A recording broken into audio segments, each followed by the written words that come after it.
Assalamualaikum warahmatullahi wabarakatuh. Apa kabar kawan-kawan? Semoga kita selalu dalam keadaan sehat lahir dan batin ya.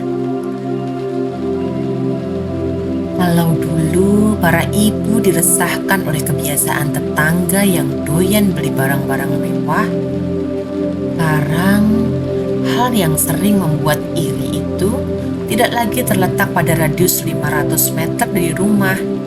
Lewat Facebook, Instagram, Twitter, bahkan profil picture WA pun kita bisa melihat apa yang terjadi dengan teman-teman kita tanpa batasan jarak.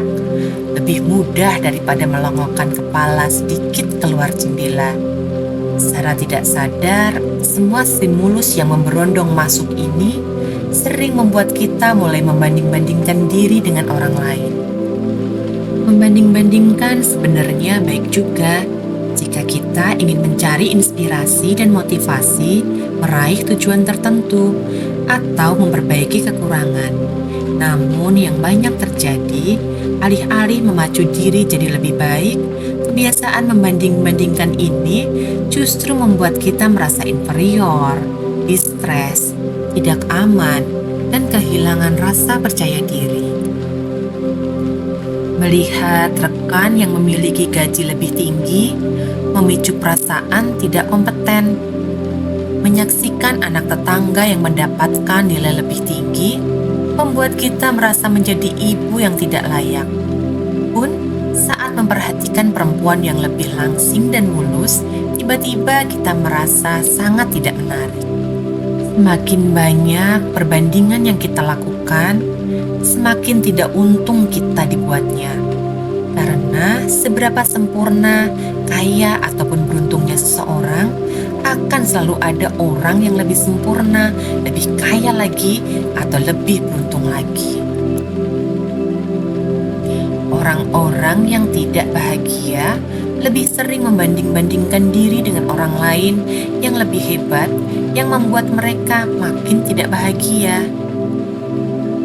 Sementara orang yang bahagia cenderung melihat orang yang lebih inferior atau kurang baik keadaannya dibanding mereka, sehingga mereka lebih bersyukur dan merasa lebih baik. Selain itu, orang yang merasa tidak bahagia cenderung sensitif terhadap mereka yang lebih baik dari orang-orang terdekatnya. Sementara orang yang merasa bahagia lebih menggunakan standar internal mereka sendiri dalam menilai. Lalu, apa yang harus kita lakukan jika kita mulai membanding-bandingkan dan merasa tidak nyaman dengan diri kita sendiri dan apa yang kita punya? Langkah yang pertama, katakan stop. Gunakan otak Anda untuk segera memikirkan hal yang lain. Langkah kedua, putus kegiatan berpikir membanding-bandingkan di kepala Anda. Caranya, lakukan kegiatan yang membuat Anda senang, damai, bangga, atau ingin tahu lebih lanjut.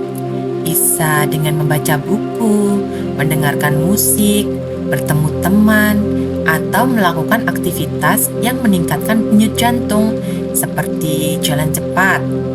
Jika proses berpikir yang negatif tadi tidak segera dihentikan, Anda akan terus-menerus memikirkannya, lalu melebih-lebihkan, dan semakin merasa tidak nyaman dan tidak puas dengan diri sendiri.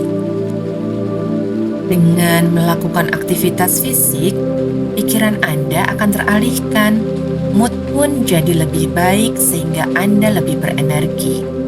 Ketika tahap ini sudah tercapai, Anda akan memiliki cara berpikir yang berbeda dengan sebelumnya. Mungkin orang yang dirasa lebih itu jadi tidak begitu penting lagi untuk dilebih-lebihkan keunggulannya. Anda jadi lebih bisa melihat sisi positif yang Anda miliki. Malah Anda mungkin bisa berpikir, oke, dia memang punya itu. Lalu kenapa?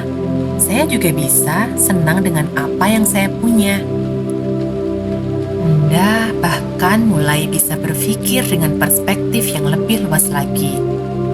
Ada apa sebenarnya dengan orang yang senang pamer ini? Bisa saja ia memang amat bahagia sehingga ingin berbagi dengan dunia.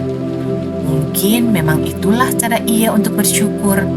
Atau mungkinkah ini hanya perwujudan kompensasi atas kekurangan dia yang lain? Jadi seharusnya kita jangan iri, malah prihatin. Lantas, mengapa harus membandingkan diri dengan orang lain?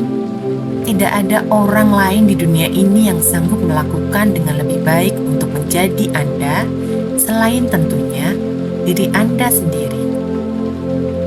Seperti yang Allah firmankan dalam Quran Surat An-Nisa ayat 32, yang artinya, "Dan janganlah kamu iri hati terhadap karunia yang telah dilebihkan Allah kepada sebagian kamu atas sebagian yang lain.